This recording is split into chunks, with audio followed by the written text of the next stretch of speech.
I have a copy of the U.S. Department of the Treasury Customs Report. Okay, I obtained a copy of this, and they did an investigation. They were called into the case because they thought maybe there was some pornography involved. And I'm going to just read the last page of the report to you. I have a copy right here. And this is the customs agent going over to the Metropolitan Police for a final briefing on the case. I was, quote, I was advised that all the passport data had been turned over to the State Department for their investigation. The State Department, in turn, advised Metropolitan Police Department that all travel and use of the passports by the holders of the passport was within the law and no action would be taken. This included travel to Moscow, North Korea, and North Vietnam, from the late 1950s to the mid-1970s. Now, it was against the law to travel in those countries during that period. The individual, meaning a Metropolitan Police Department officer, advised this customs agent, further advised me of circumstances which indicated that the investigation into the activity of the finders had become a CIA internal matter. The Metropolitan Police Department report has been classified secret, was not available for review. I was advised that the FBI had withdrawn from the investigation several weeks prior, and the FBI Foreign Counterintelligence Division had directed the Metropolitan Police Department not to advise the FBI Washington Field Office of anything that had transpired. No further information will be available. No further action will be taken. No further action will be taken on the basis of this report. Well, now, why am I bringing this to your attention when I'm talking about the FBI? It's very simple. This report has been furnished by me to the FBI on at least a half a dozen times with a formal request that an investigation be conducted. I have yet to be contacted by the FBI for more details. I have additional details. This is their responsibility. I was involved in kidnapping cases. This is an international child kidnapping ring. In my research, I learned this has been going on since the early 1960s. I've also learned in my research that this is an Illuminati operation and that they have vans throughout the United States that are picking kids up off the street. And if you'll check the National Center for Missing and Exploited Children website, you will see that there are 91 adults disappear in this country every hour. 85 to 90% of these are children, estimated. Now, I did a chart. I charted, you know, these National Center for Missing and Exploited pictures, they send these little cards, they must send millions of them out. And they've been in business for 25 years. And as of a year ago last fall, by the way, last year they took in $49 million. And as of a year ago last fall, they had located 139 children in 25 years. Not a very good record, is it? And recently I noticed that they quit putting that figure on their cards. But anyway, I had 94 of these cards myself. I've been collecting them. I collect everything. I got 300 boxes of research in my home, by the way. It fills up a whole bedroom. And I've been doing this ever since college. And so I charted the date that these children were missing of the 94 cards that I have. And half of them, 47, exactly 47, were missing during the months of June, October, December. Now, if you check the satanic calendar, I have a satanic calendar available to you at my booth, by the way. You check the satanic calendar, the main 3 holidays where they sacrifice humans are the summer solstice, June 21st, Halloween, October 31st, and December 21st, December 21st, this winter solstice. So I contend, and I told the FBI this, that these children are being kidnapped by this CIA operation and being sacrificed by the Satanists, and it's being covered up. Anyway, nobody's paid much attention to me. I just keep preaching it, shouting from the rooftops, whatever. Going on to the terrorist movement. I've personally been involved in the terrorist movement. In 1993, you recall February 26, 1993, the World Trade Center car bombing. I have a New York Times article here, October 28, 1993. You don't have to take my word for it. But in the trial of the terrorists, Adam Yosef was the leader, of course. He's serving prison time right now, Terminal Island, California. In the trial, it came out that the FBI had an informant named Salem, 43-year-old former Egyptian army officer, and he was in with the terrorists, and he was commissioned by the terrorists to put the car bomb together to bomb the World Trade Center. And he went to his FBI superiors, we're going to use a dummy bomb, aren't we? And the FBI superior says, no, we're going to use a real bomb. So the FBI not only knew about this in advance, they furnished the ingredients for the bomb that brought down a portion of the, or badly damaged, 6 floors of the World Trade Center car bombing. There were 6 people killed, there were 1,000 injuries, and I think $500,000 in damage. It's in here. And the reason that this came out in the trial is because Salem he furnished, the FBI furnished him a body mic when he met with the terrorists. Well, he was smart enough to use a body mic when he met with the FBI. So that way, he did not have to serve any time. I'm sure they would have railroaded him along with the other terrorists if he had done this. Came out during the trial. New York Times, October 28, 1993. Don't take my word for it. Look it up. Oklahoma City bombing, April 19, 1995. I was up to my eyeballs in that one. I made 2 trips to Oklahoma City out of my pocket. Investigated. I have a 222-page report that's available, by the way. And I learned in my work that that statement by the government that this was an ammonium nitrate bomb that would blow up a stump in your backyard if you're a farmer was a joke.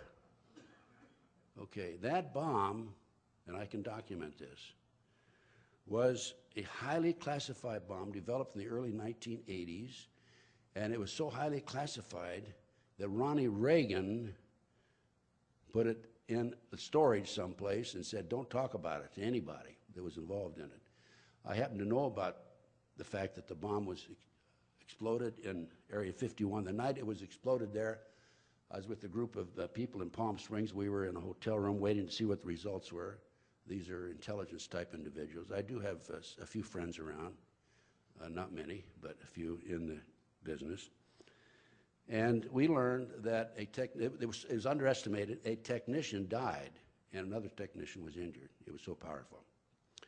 The contract number on that bomb, and I've got it here. I developed it from a Defense Daily magazine, and it is DAAA 21-90-C-0045, and it was finalized in the government contract and signed off on June 14, 1990. I wrote a letter to the Picatinny Arsenal.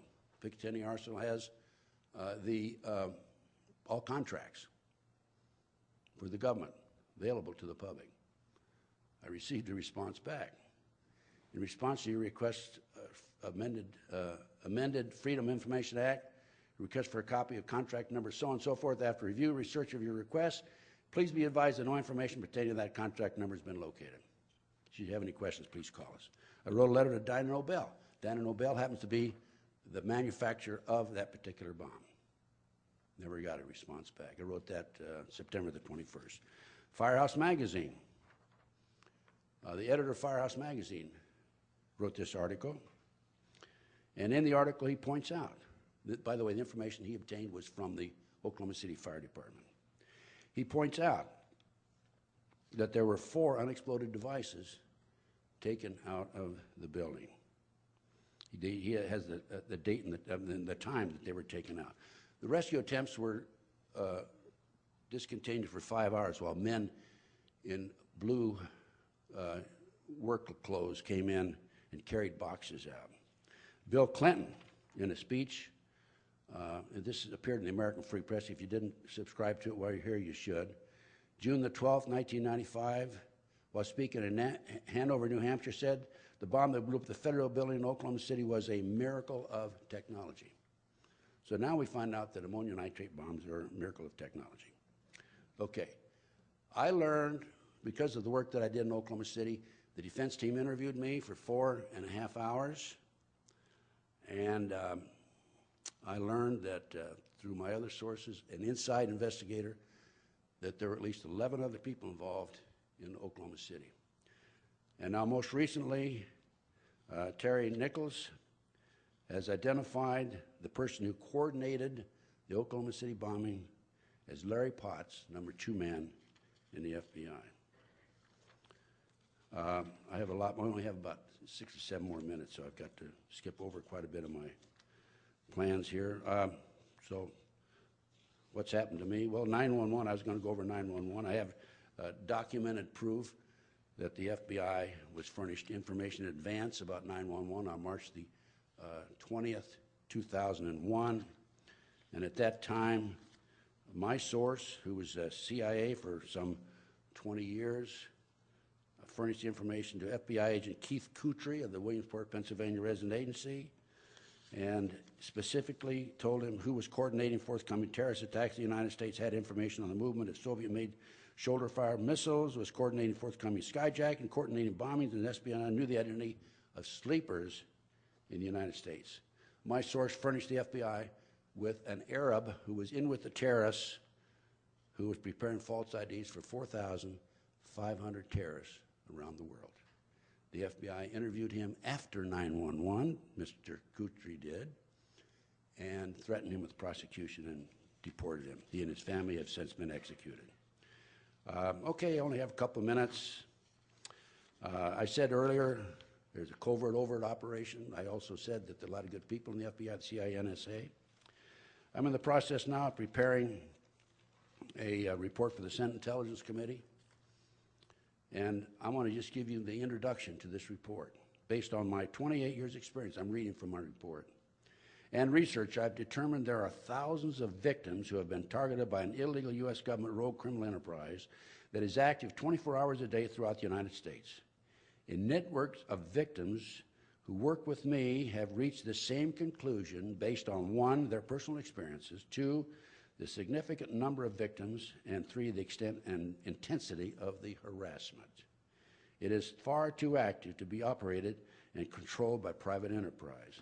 Private enterprise goals are to achieve financial gain. These operations require extensive financing to operate with no return on the investment. I believe these programs are financed through illegal black operations, i.e. drugs, prostitution, gambling, kidnapping children who are auctioned off as sex slaves. Paul Benassi told me he attended 6 such auctions with as many as 6 and as many as 36 children being auctioned off at $50,000 each, by the way. Kidnapped children who are auctioned off as sex slaves, used as human sacrifice and body parts. I believe this well-organized, sophisticated operation has a central command located somewhere in the United States with multiple satellite offices scattered throughout the country. It appears that those who administer the program can call any location in the U.S. for surveillance, a telephone tap, or other activity, and harassment directed at a victim and immediately dispense manpower to the source. This has happened to me, by the way, time and time again. This well-greased covert operation makes the old FBI counterintelligence program look like a Sunday school class. I can document that the government has the expertise, finance, and manpower to effectively administer such a program. To understand why and how a black criminal enterprise of this rogue element targets an individual is necessary to 1, to identify the victim, 2, outline the reasons the victim is targeted, and 3, document and identify the weapons and tactics being directed against him or her. Okay, I only have a couple of minutes, but I think I started late, so I may take a little extra minute time on that one. So what about me? People say, why aren't you dead? Okay, well, let me tell you this. In the early 1980s, I had 3 occasions when gunmen were waiting for me. I found out afterwards, and it's only through divine intervention that I didn't go to specific locations at the time. For example, one of them, I didn't go home that particular night. The landlady said that she was parking her car at 1:30 in the morning. 2 men were in the car across from my front door. One of them got out of the car and came over and said, "You know where Ted Gunderson lives?" And they said no, or she said no. And I, of course, told her, if anybody asks about me, you don't know me. And he sat in the car 15 more minutes, 1:45 he left. I've made some phone calls the next day. The next day when I came home, and I found out I had a hit on me.